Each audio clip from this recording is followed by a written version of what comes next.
Kevin mentioned to me that since I had a good memory, if I would ask me to say something. Well, I was always proud of my memory, and while I still have my pride, I know about my memory.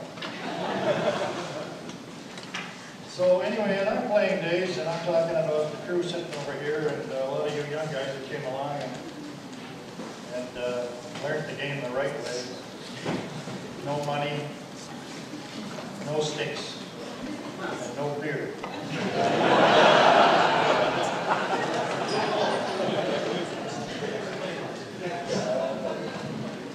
I see many of my ex-teammates here, older and younger, and all the years that I've played, and there's many of them sitting out there, and I think that's just great.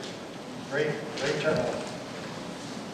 The first season I played here was 1954-55, and they had just opened the new rink, which was the second indoor rink for Cupar, and they have since built another one up close to the up-to-date facility up by the highway. That season, we joined the Last Mountain Hockey League, and it was represented by Raymore, Wynyard, Foam Lake, Siemens, and Cupar. Next year, Foam Lake dropped out.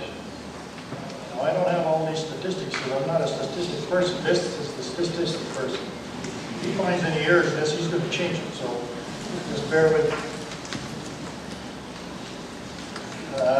I believe it was 56-57, Cupar dropped out of the Last Mountain League and took a year leave of absence and joined the Cupar Valley Hockey League. And the fans rebelled, so Cupar rejoined the Last Mountain Hockey League. In 1957, it joined in 1957 and remained in it until I think it was 1962 or 63. And our team was represented by players from Cupar, Dysart, Lipton, Southie, Markich, and Regina. I think it was the 1960-61 season. We played an interlocking home-and-home schedule against the Northern League with teams from Humboldt, Watson, Jacob, and Melbourne. This is a little humorous, so the boys will enjoy this. Then in the fall of 1963, Cupar made a huge trade. A huge trade. 6 of us were traded to Strasbourg. Dennis Curtis, Ed Marchtaller, Ed Jerome, Bob Jerome, George Michael, and myself. So in the off-season, I ran into Vic Kennard and I asked, what do you think they got for us? He says, well, Duke, I heard they got a box of beer and 20 pounds of German sausage.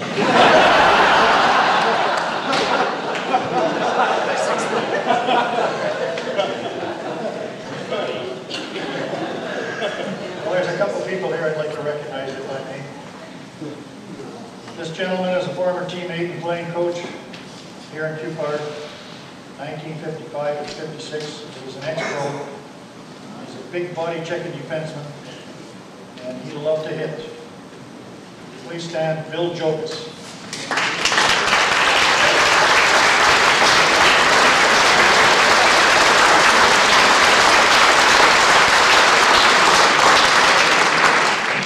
Marty Mack had a night here one night that he never cared to remember. Hey, Bill.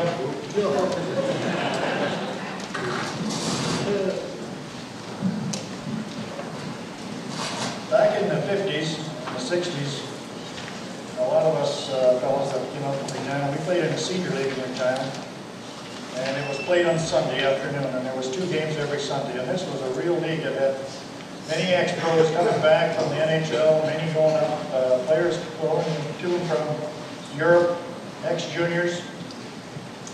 This league went on for 10 years, and we won it 9. And our coach is here today, and that's the reason we won it. He was a great coach, and he belongs to the famous family, Alan Shore.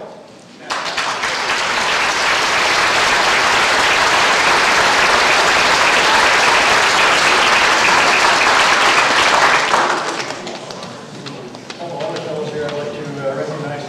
This gentleman was a teammate of ours in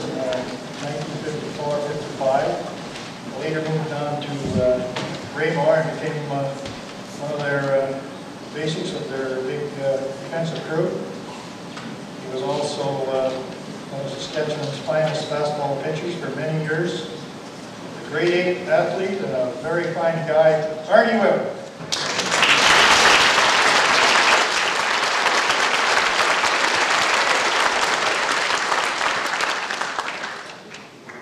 There's another gentleman there sitting beside him, great hockey player, a big power forward for the Raymore Rockets.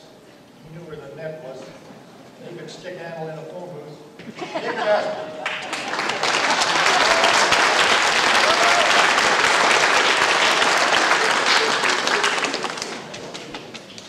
I'd just like to mention that I played here in a unique situation. I don't know if many of you people know this, but I played with 5 different brother combinations. And that's rather unique to me anyways. First there was the Schuhauser brothers, Wilford and John, from Cupar. Then there was the 3 Dumbo boys from Dysart, Koss, Andrew, and Peter. Then there was the Jerome twins, Bob and Ed, but I'll get back to them a little later.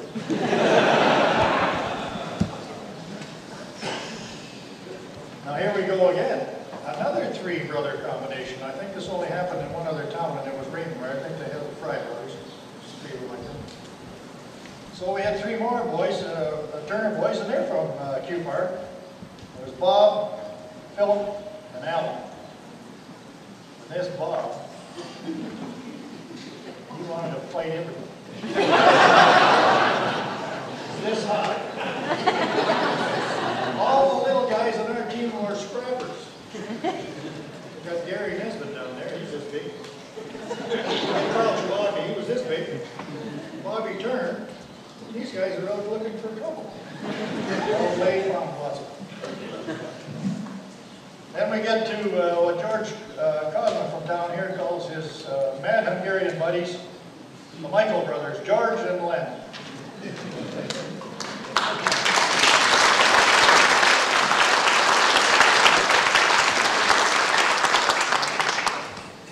I'd like to get back to Bob and Andrew.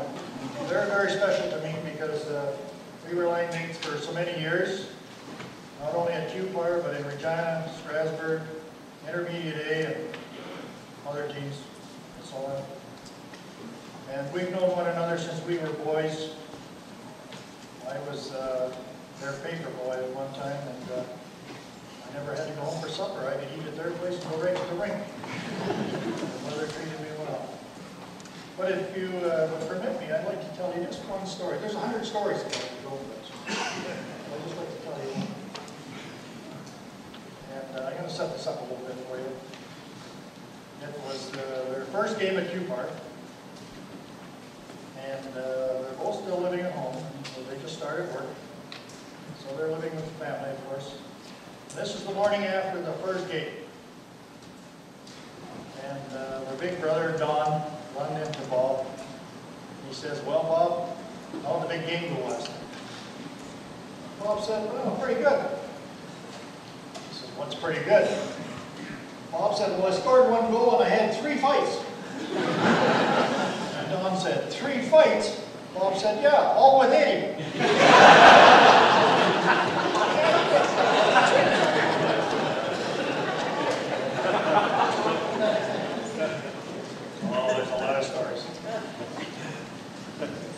I'd like to get back to Wilford Schuhauser for a moment. Wilf was our team leader, and he was our big brother, so to speak.